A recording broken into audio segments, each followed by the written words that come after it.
Hello, and thank you for joining us for the 2020 Spirituality and Sustainability Leadership Awards. My name is Benjamin Lauder, and I'm the director at the Center for Spirituality and Sustainability.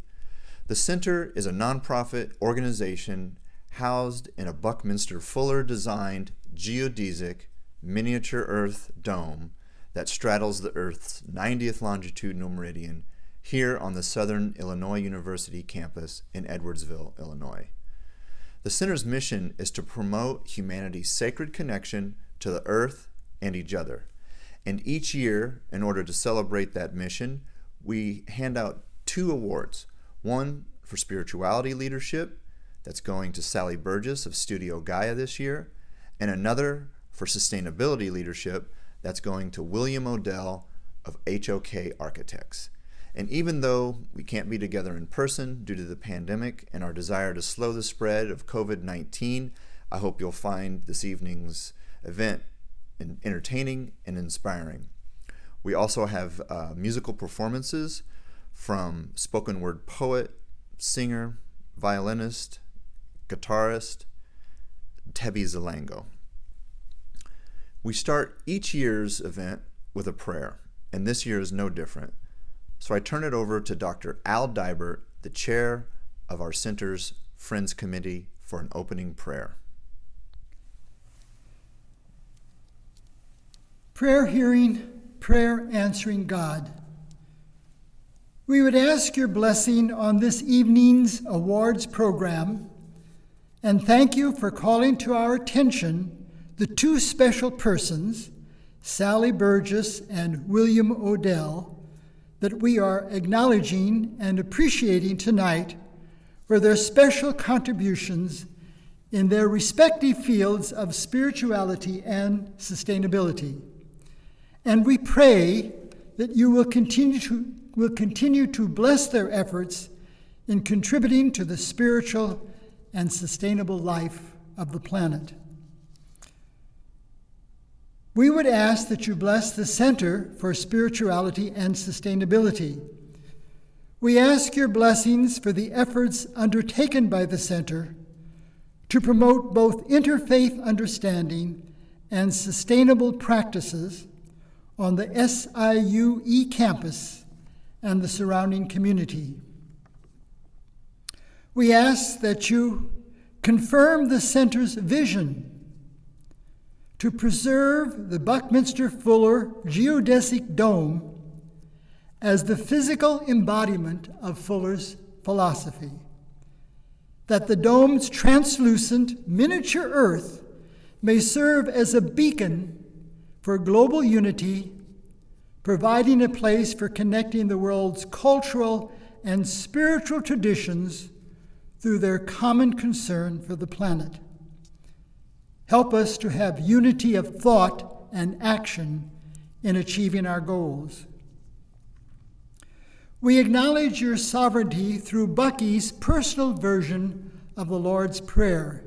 He explained, "Before going to sleep, even for short naps, I always re-explore and rethink my way through the Lord's Prayer. O God, our Father who art in He even, omni-experience is your identity. You have given us overwhelming manifestation of your complete knowledge, your complete comprehension, your complete wisdom, your complete concern, your complete competence, your complete effectiveness, your complete love and compassion, your complete forgiveness, giveness, and post-giveness, your complete inspiration giving, your complete evolutionary sagacity, your complete power, will, initiative, your absolute timing of all realization. Yours, dear God, is the only and the complete glory. You are the universal integrity. The eternal integrity is you. We thank you with all our hearts, our souls, and our minds. Thank you, Al. That was absolutely perfect. I always hear Buckminster Fuller's unique voice in the way that he phrases things and the way that he rewrote that section of the Lord's Prayer. So now we're moving on to our awards presentation phase of the evening, starting with our Spirituality Leadership Award.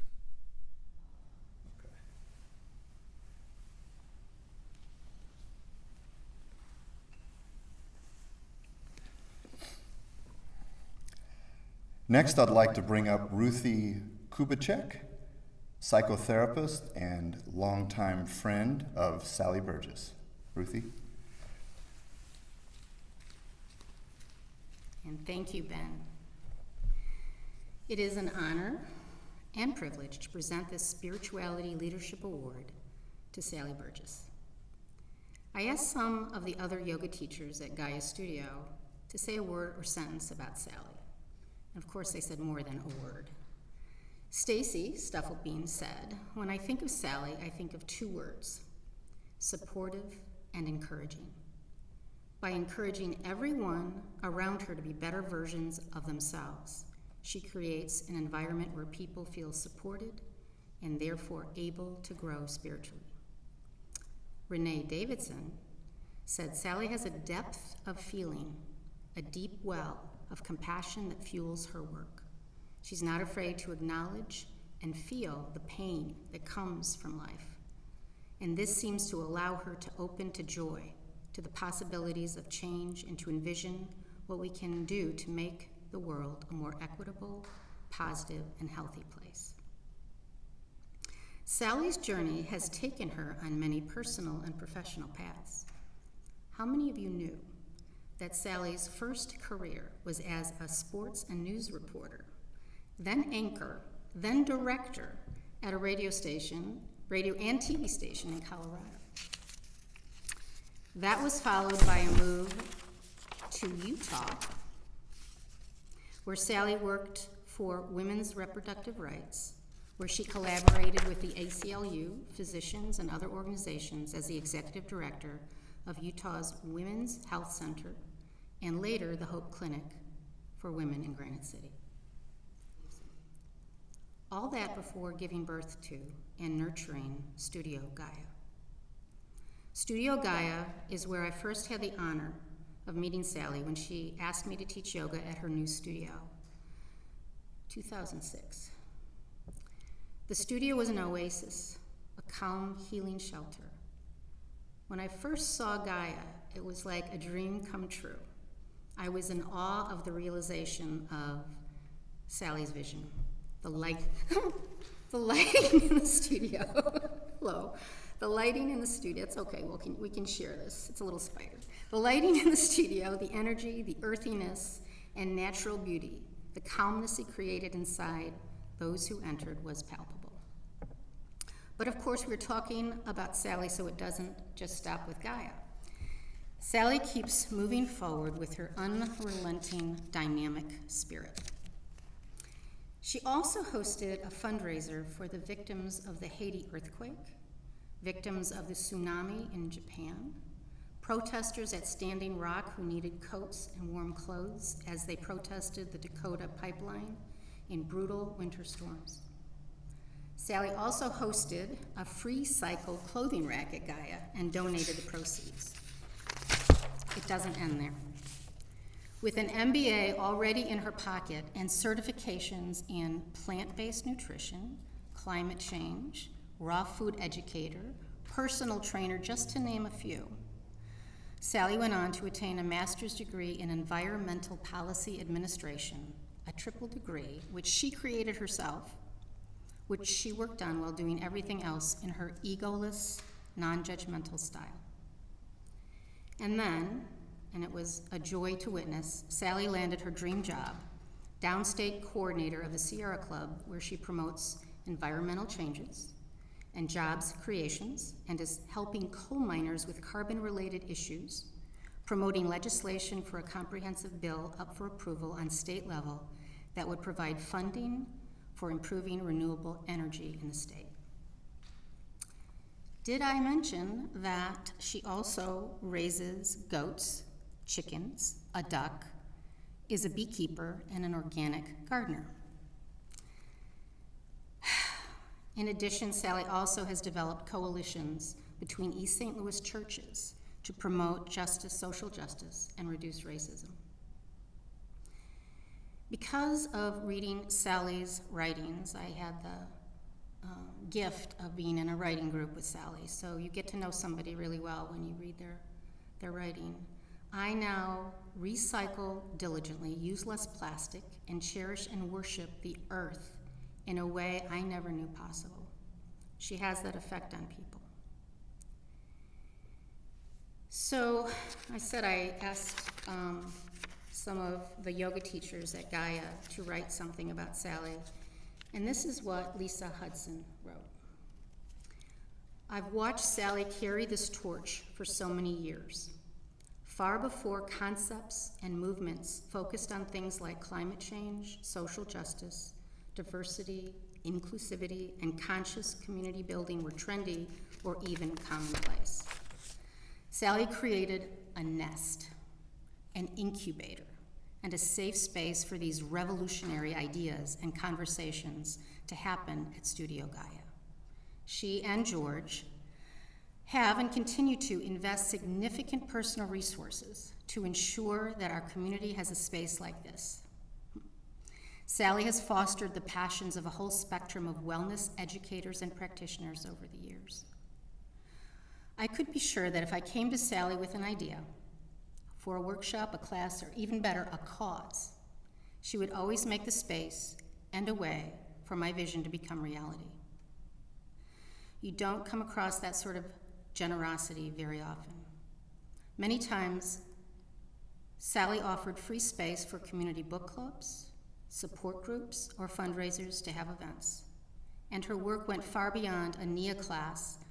She has a black belt in NIA, by the way, or the walls of Gaia Studio. Gaia Studio organized special community viewings of educational movies at the local movie theater and brought free yoga to the farmers market. It's always been about being of service to the greater community and ultimately to the world with Sally. She's dreamed big dreams and taken risks. I clearly remember when Sally announced that she'd be changing the name from Edwardsville Fitness Studio to Studio Gaia. Gaia means earth. And I thought, well, no one knows what that means or how to spell it. I'm not sure this is going to work. But sure enough, our leader kept on doing the often small and beating and thankless work of keeping her feet on the ground and beating her drum until the world around her began to catch up to her deeply insightful vision of a more healthy, compassionate, and unified people and planet. If you've ever heard the story of the ancient Shambhala prophecy in Tibetan Buddhism, you'll understand what I mean when I say Sally is, without a doubt, one of the Shambhala warriors. It is said that the Shambhala warrior rises when the world is in danger of annihilating itself through greed and corruption. Their weapons, compassion, and insight. Shambhala warriors have no uniform, no insignia. They may not even recognize each other on the street. It is an individual path. But these people of spirit are called upon to go into corridors of power and to dismantle the weapons of mass destruction. From within, the Shambhala warriors bring about great change and healing. It is through the individual courage and compassionate wisdom of the Shambhala warriors that the world is brought to peace and healing to create a better world for themselves and others. So, thank you to our leader, sister, ally, teacher, mentor, and friend, Sally. You have brought so much peace and healing to our community and into the lives of all those you touch and tend to. And it is now, with pleasure, that I present the Spiritual Leadership Award for building bridges and unity and understanding to Sally.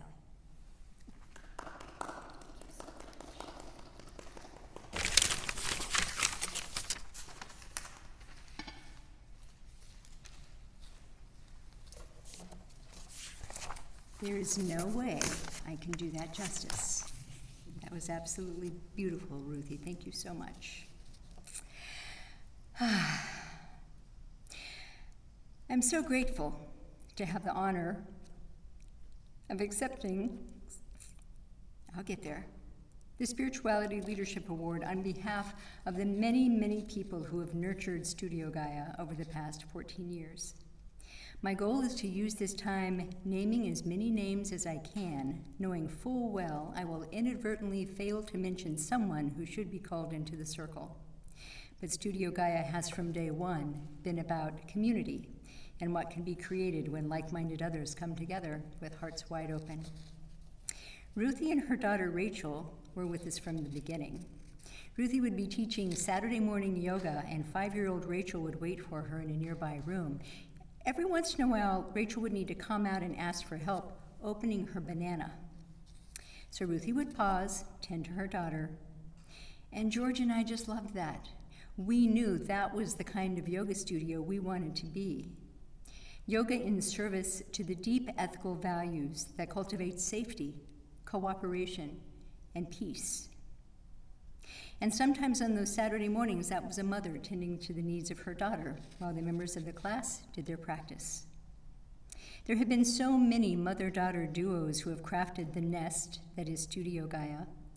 Also in the early days, there was Jeannie and the memory of her beloved daughter, Nicole.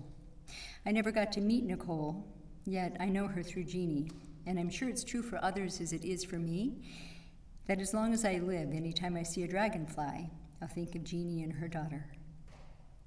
We've had Laurie and her daughter Kristen, Lisa and her daughter Lenny, Louise and her daughter Linz, and we have to mention Mibs and her daughters Colleen and Mo. Those of you who were around a couple of years ago will remember that Colleen and another goddess by the name of Lupe decorated for the holidays. So many decorations. There were decorations in every corner of the space, beautifully done. And the majority of those items had been donated to Studio Gaia by Mibs because she knew what Gaia meant to her girls. When we first opened our doors, we were in half the space we have now, and that worked out just fine because there weren't very many students. And I can tell you where I was standing the day the very first person walked in to buy a 10-session card. A shining light by the name of Heather had moved back to town to take care of her grandpa, and she needed a place of refuge from her job as a science teacher and the stress of being a caretaker. Studio Gaia became that for her, and after she became a yoga teacher, she gave back to the community in so many ways, most notably through Ashtanga yoga and belly dance. Angela was also among our first students, consistently attending at least one class a week. Others have stayed with us for a stretch and then fallen off, but not Angela. To this day, even though we were only able to offer classes online because of a global pandemic, Angela is still with us. She taught us early on how sacred that space was. We'd only been around for about 4 months when her brother Brucey was killed in a tragic accident. Angela returned to the studio sooner than we expected because the community that had already formed with her teacher Pat and the other students was a place of safety and healing for her. It has been an awesome gift, and I use the word awesome in the most expansive sense, to have the privilege of holding that space. Okay. Another person who was with us from the beginning was Dana. She would say to anyone coming through the door, whether it was the first time or the umpteenth time, "Welcome home." We referred to Dana as peace, love, and happiness. And if you happen to cross her path, she will encourage you to live every day as though it's the best day of your life. When Rita came into our small space, she decided it was perfect for hot yoga. So once a week for several months, George would go to the studio early and turn on an insane number of heaters. I know, that was not environmentally responsible, and a couple of ramped up humidifiers. The people in Rita's class were so dedicated to that grueling, sweaty session that only Rita could provide that they would show up on national holidays. July 4th, so incredibly hot outside, they showed up for a hot yoga class. Once we expanded, though, we were only able to achieve very warm yoga, so that class went by the wayside. And then there's Jeremy. Jeremy is the reason we expanded. The evening of his first class, the students just kept coming. They were packed into the room practically shoulder to shoulder as George and I watched in wonder. Shortly thereafter, we were talking to Jim, the owner of the building, about how to expand the operation. Though the expansion ended our ability to offer hot yoga, it afforded other opportunities. We added a small boutique, a lounge we named the Zen Den, a free cycle rack for folks to drop off gently used clothing and for others to take what they wanted and needed, and at some point along the way, a lending library. That leads us to Nancy and her sister Cindy. They were regulars at our Sunday morning NIA class. Nancy told us she was battling cancer and that the music, movement, and community of that class was part of her health care. We loved Nancy so much. She rarely spoke of the challenges she was facing, instead coming in with an exuberance for every minute of every day. When she made her transition, her family dedicated her yoga and spiritual books to the studio, and with a generous donation of a glass front bookshelf from Roxanne, the Nancy Melton Memorial Lending Library was formed. When Andy closed Beyond Timbuktu downtown, she called us and asked if we wanted to take the last of her music CDs. And we did. There were dozens of lightly used CDs which became part of the lending library, and box after box of Still in the Wrapper CDs, which we have given away on special occasions ever since. In fact, I think we popped one into an auction item we recently donated to the Whiskey for Watershed event. It's coming up soon. Over the years, Jeremy, Dana, Rita, and I shared the responsibility of being personal trainer/yoga instructor to two of our earliest customers, Elizabeth and Gail. These were women with stressful jobs who exuded power, and frankly, initially we were terrified of them. We learned pretty quickly, though, that they were both tender hearts, generous to the core, and whiny.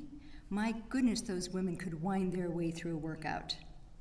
But they started with us in 2007 and continued usually twice a week until about 2018. So they are definitely part of the heart of Studio Gaia. Tracy was our featured guest from St. Louis on many occasions, full of joy and sheer orneriness. A day with Tracy in the building was a day of laughter and sometimes tears. She introduced us to the truth that you have to feel it to heal it, and always surprises, like finding our life-size skeleton, Bella Bones, adorned in earrings and a nice sweater. We have Bella on hand to teach anatomy and safe movement. She's an important teaching device, but Tracy thought she needed a makeover. Lisa Hudson deepened our understanding of what it means to be in community. I recall during one of our first open houses, Lisa bringing us smoothies from a local shop.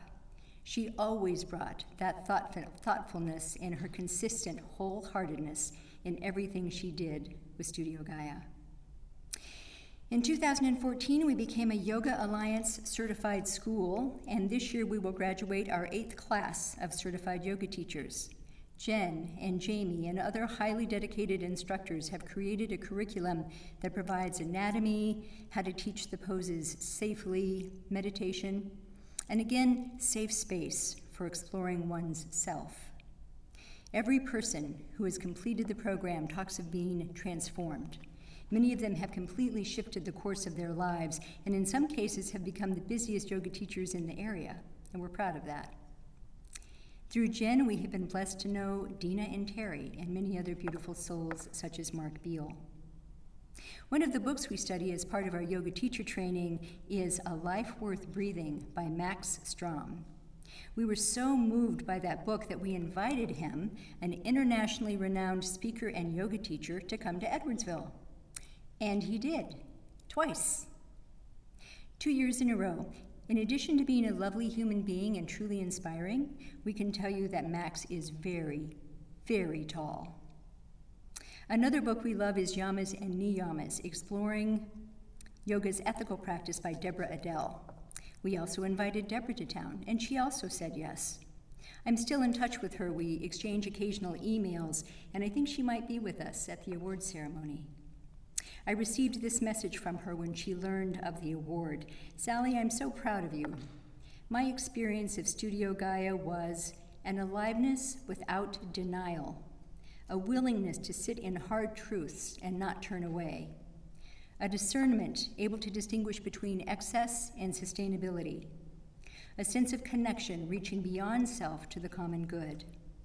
Gaia is a place where yogic principles and social, ecological, and civic responsibility all found a home, modeling how to walk this earth in reciprocity and generosity. Thank you, Deborah. We have also hosted an impressive lineup of internationally known NIA trainers. Denise Medved came here for the kickoff party when Jeannie and I made the commitment to bring NIA to the Metro East. Also, the ever-bubbly and inspiring Winnelie Zeeb, Kate Finlayson, Adele Brewer, Joni Brooks, Britta Von Toggen, Gail Kondrick, and that's not an exhaustive list. We hosted Reverend Annie Clark for a few years for the bi-weekly Spiritual Nourishment Gathering, and then for the Spiritual Nourishment Book Club. In fact, the first time I attended this awards banquet, it was when Reverend Annie was receiving the award for spirituality leadership. I never imagined that I would also receive this award. We were delighted when the Baha'i of Edwardsville contacted us about using our space for their weekly prayer circle. It was another experience of kindred spirit when we met, all of us wondering how we could share so many of the same values and not have known each other earlier. At some point along the way, a group called the Splendids was formed. Laurie, Jill, Sherry, Gail, Peg, Donna, Suzanne, Wendy B., and Jeannie. We haven't met for the many months of the pandemic, but prior to that, we got together regularly for laughter and support. We realized right away we needed each other to negotiate the vagaries of these tumultuous times. And I will never be able to express what that group has meant to me personally and to the studio. I am, of course, barely scratching the surface. Tara and her loving stewardship of Gaia prior to the birth of her first son. Ellen and her beautifully conceived Belly Love workshop, gently addressing body image issues and how to heal from them. Shannon and his countless gifts, tech guy, creative guy, all-around studio friend and champion. Wendy W. and her way with children through yoga summer camp, and along those lines also Lisa Allen. Allison and Chris, and of course there's Zoe. We're being a drop-off site for Three Rivers CSA and also Live Springs Farm when they were in business. We're proud to have a special relationship with Diampure Herbals from Southern Illinois and Terry, the manager of the farm. If you've tried their elderberry syrup, you know it's grown with love and a little bit of magic. I don't know when we started offering free yoga classes at the Goshen Market on Saturdays, but that relationship has also been significant to our evolution, and I know it started with Diane. We need to start again. Okay. Lisa Hudson. Yeah. I don't know when we started offering free yoga classes at the Goshen Market on Saturdays, but that relationship has also been significant to our evolution. Studio Gaia is a charter member of the Confluence Climate Collaborative, which co-hosted with the Goshen Market Foundation a fabulous event last fall at the Wildey Theater.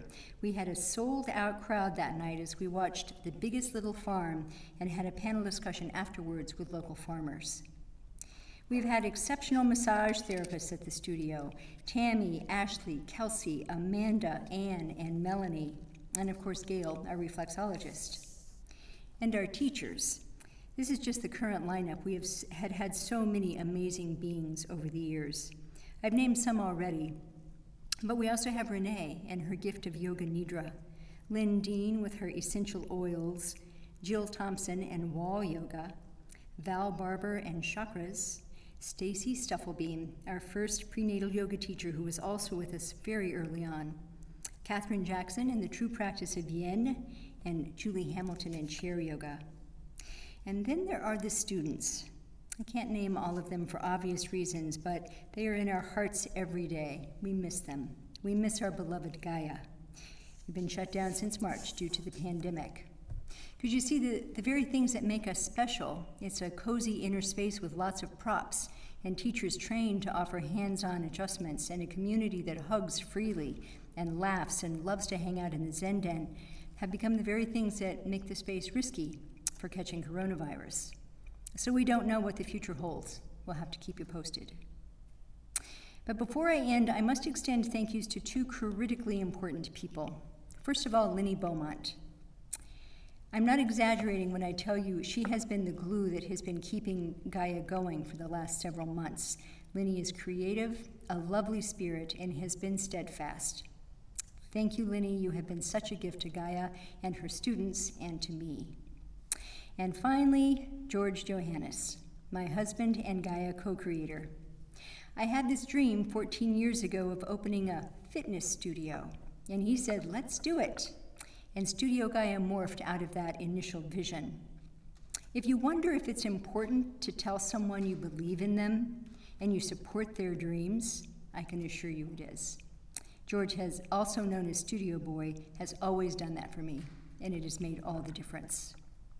So thank you to the Center for Spirituality and Sustainability for this beautiful award, and Ruthie for the beautiful introduction.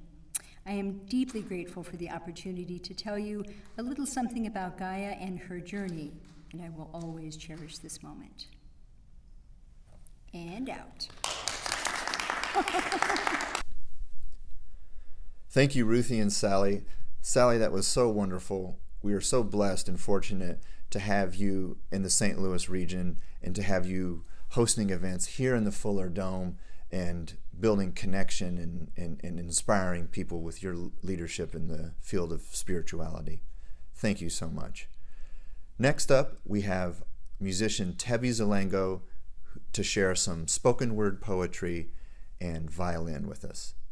I present Tebby Zalango.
All I know is get that paper.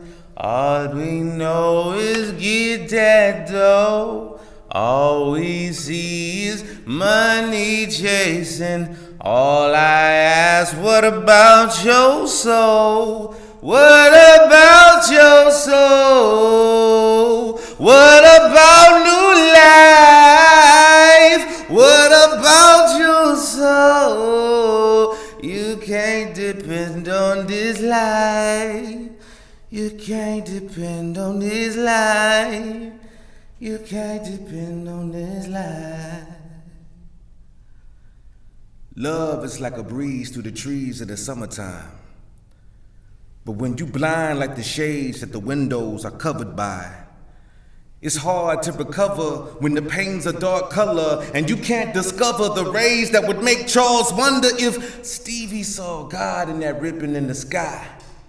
There's a rhythm in your soul concealed in your third eye, brings remedies to your woes and healing to your mind, revealing a deep feeling inside. See, ignorance is a weed that's pleasing to the eye, devours all your flowers and keeps them from reaching high. So if you leave it in your garden, then it's hard to survive, because in life you either grow or you die. All we know is get that paper. All we know is get that dough. All we see is money chasing. We got to think about our soul.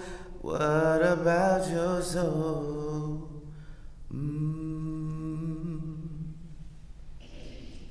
Fear dying makes a fear living. A will to know is a will to grow. Streets is cold and unforgiving. If they kill your dreams, that'll haunt your soul.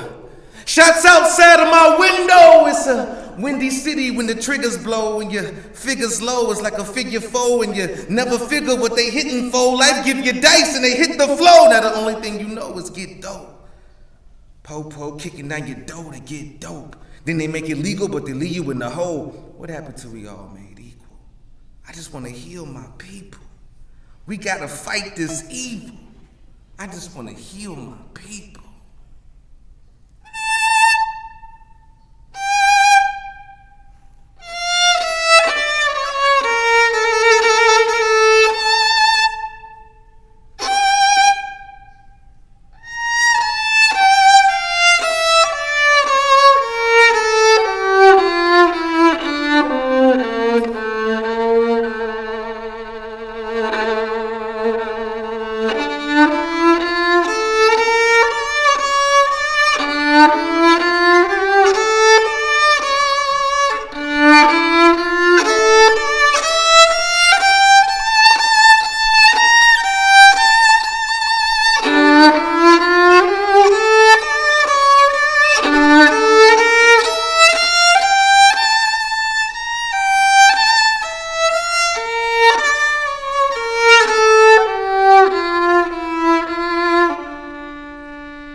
Wow, that was powerful.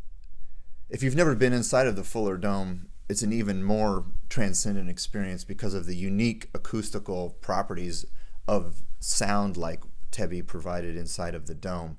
It really resonates through your entire body in such a powerful perspective that Tebby brings. We're really blessed to have him.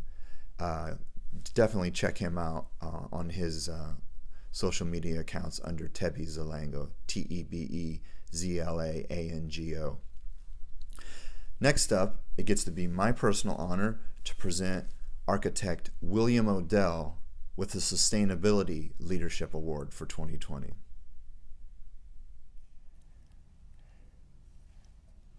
I'm sincerely honored to introduce our next awardee. William Odell is an international thought leader in the field of sustainable architecture. Mr. Odell worked on an impressive list of projects built over a 42-year career with HOK Architects. HOK is the firm that actually built the SIU Edwardsville campus, from which we're holding our tonight's awards dinner. Well, sans the dinner part, thanks to the pandemic.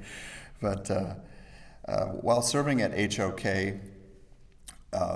Mr. Odell filled the role as the Science and Technology Director. And in 2009, Mr. Odell led a global team of designers and architects to create the world's largest LEED project at that time in the country of Saudi Arabia. It was the King Abdullah University of Science and Technology.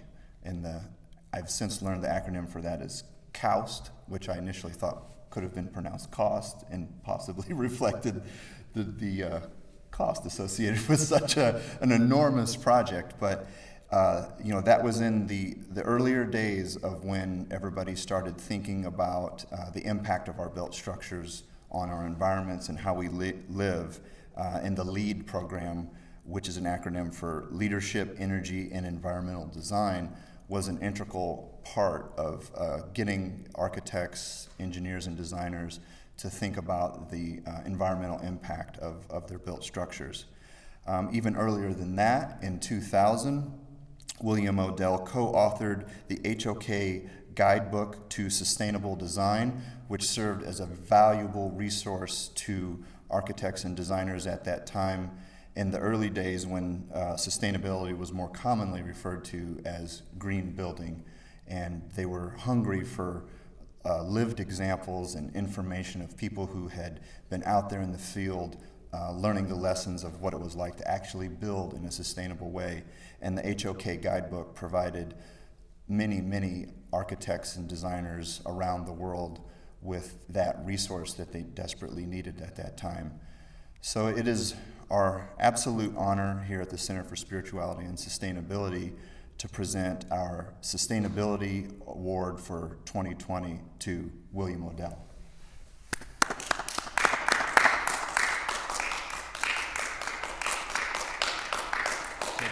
Yeah, there you go.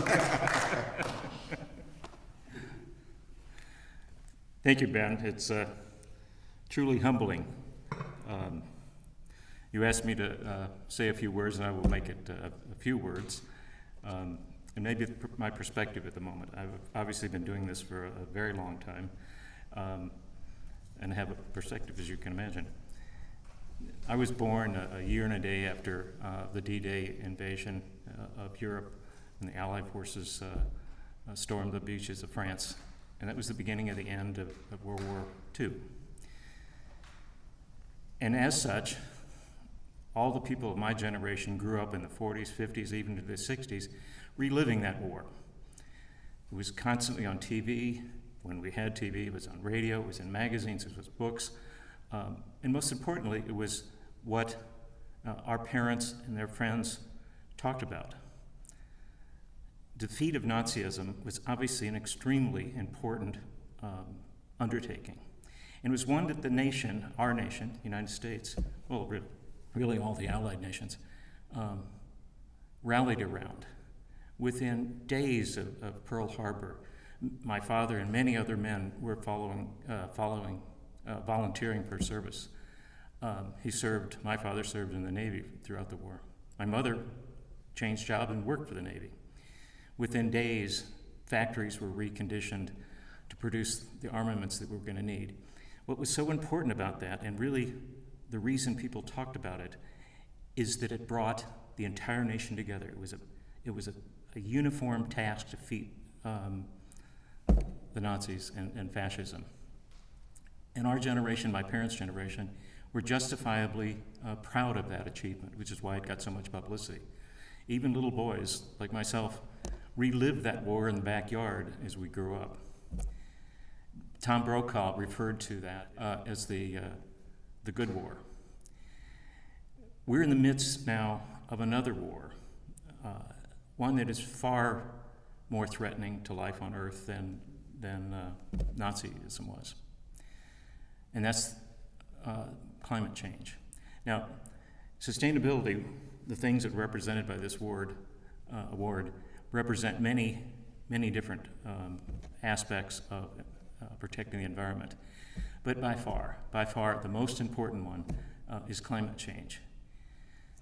If we don't defeat that, the rest doesn't make a lot of difference. And yet, we find ourselves anything but uniform in approaching that. If you believe the polls, and I suspect I do, less than half of the country believe in science, believe in the things that cause these. And in some ways it's understandable. In World War II, and leading up to World War II, there was daily, the war and the threat was in the paper every single day. It was on the newsreels in the movies. Climate change is not like that at all. Like the proverbial frogs in a pot on the stove, Moment to moment, it seems fine. Hasn't changed that much.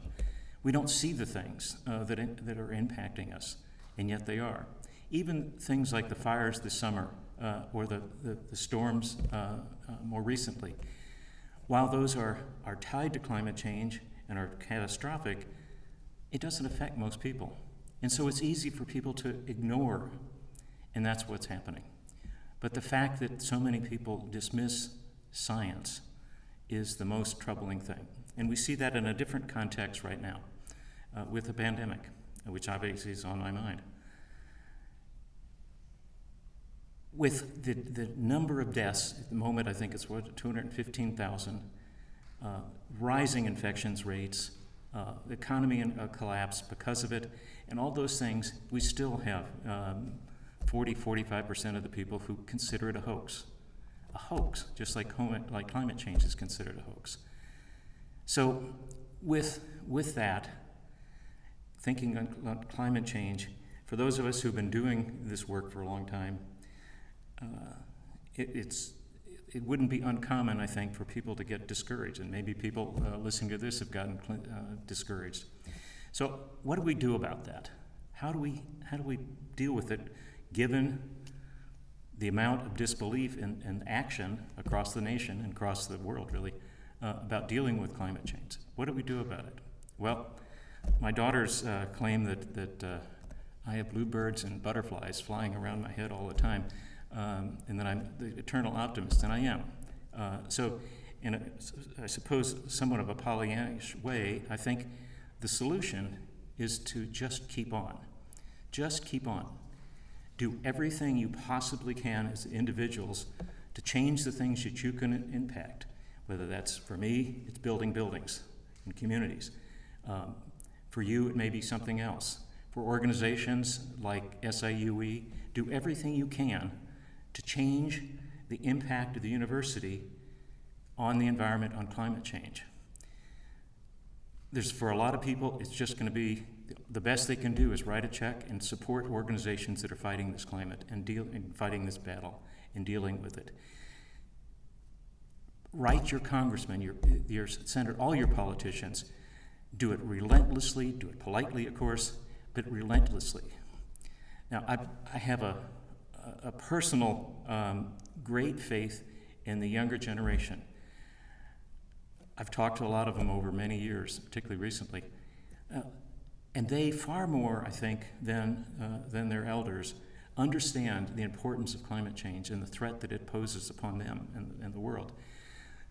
So whatever we do, just use whatever resources you have to keep educating people and just keep pressing on the issue. You know, Winston Churchill once said that Americans can always be counted on to do the right thing after they've tried everything else. Well, somehow, as bad as it looks with the pandemic right now, we're going to stumble our way through a solution. But we cannot afford to stumble our way through climate change. We have to be much more sympathetic for it. We just have to do it. And if we can deal with it, that's going to be our good war. Thank you.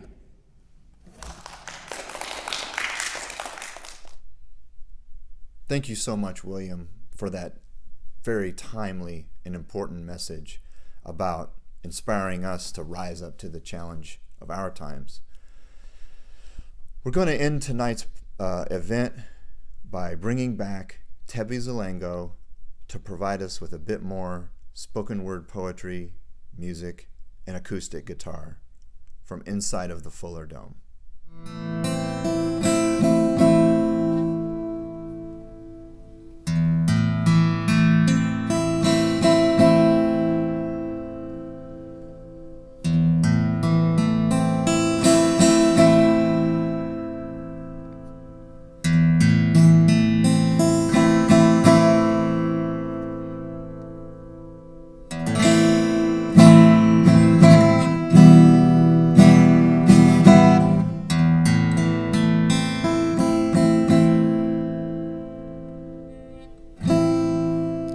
People suffer from lack of knowledge. How long will mothers cry from genocide?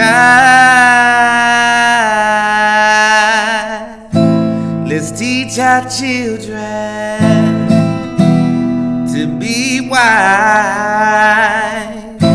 for the beast seeks to deceive them, to claim their mind. See, this is a battle, battle of our mind. See, I'm the champion, who's your life? So arm yourself in the armor of the Most High. Gain protection and wisdom. Let truth be your guide. It's metaphysical principles they don't want you to know, so they attack your crystal rivers, they don't want you to glow. Put shackles on your mental to prevent you to show that influential true potential that exists in your soul. So they smack you with their vaccines, turn your kids to crack fiends. Methylphenidate, methamphetamine, same thing. Implement the innocent with ignorance, deprive them of the benefits of human rights to prove what life really is. Divided by united snakes with no morals, riding the rocky road of heartbreaks with no rotor. They keep raising the quota, not raising the quota. That's creating the motive for baking with soda. All it takes an empty plate with no cake to fold up. If you wanna make a soldier, grind like Folgers, running on a fast break, pushing weight to blow up, but end up in the state. Pushing place to swole up, hold up. It's like the majority of minorities' priorities are based toward the glory of those who rain off the pain of the poor. Cause when it rains, it pours if you change to the floor. And you can't aim the sword when you're sore in your core. So keep this sword accord to be a sword to the swords to record the right vibe. Stay home with the one, cause on this course of 9 iron, I leave some foes on the run. And talking course, I put some holes in your lung. And I ain't talking no mystery, you gotta understand your history. Too many people live in misery. So many lost their identity. Search for what they see on the TV screen. This is a battle, a battle. Oh yeah, this is a battle, a battle. Oh yeah, this is a battle, a battle. Oh yeah, and the champion rules your life.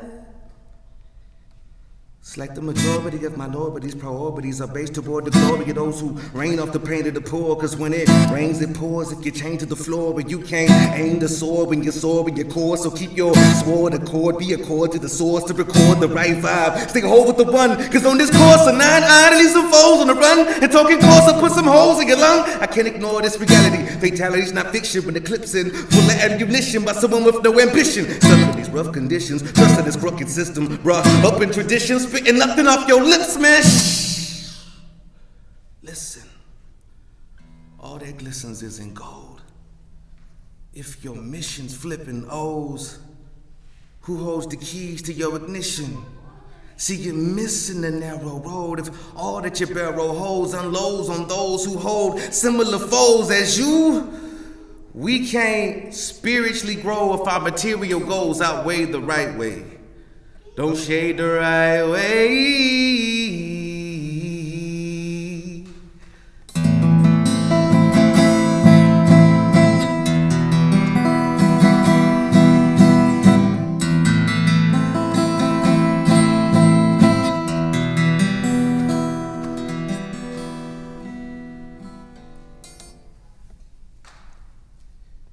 It's metaphysical principles that I want you to know.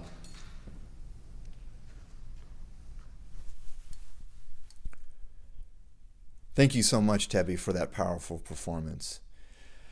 I definitely hope that next year you folks will be able to attend live and we can have Tebby back, because there's definitely another dimension to his performance that you get from viewing it live here in the Fuller Dome. So hopefully 2021 we'll be able to see each other in person.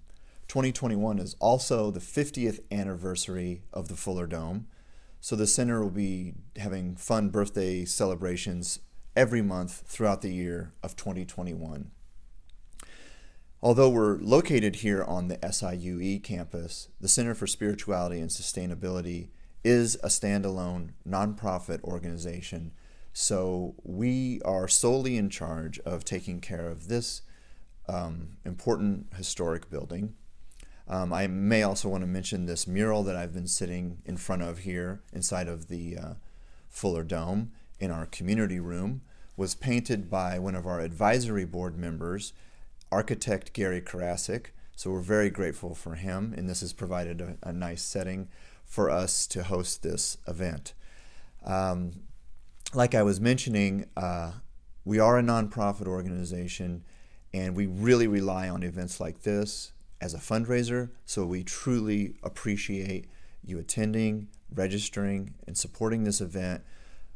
Please also go to our website, fullerdome.org, and donate so that we can help keep bringing programming like this to you in person next year, hopefully, and we're going to continue to do it online through our website and promote and support leadership and people's perspectives who are building bridges and creating unity and promoting ideas around cooperation and abundance as opposed to competition and scarcity.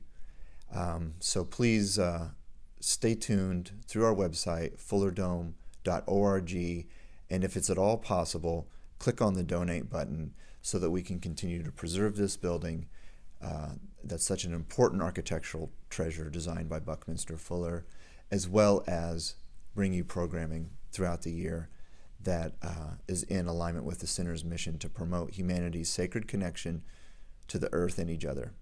Thank you.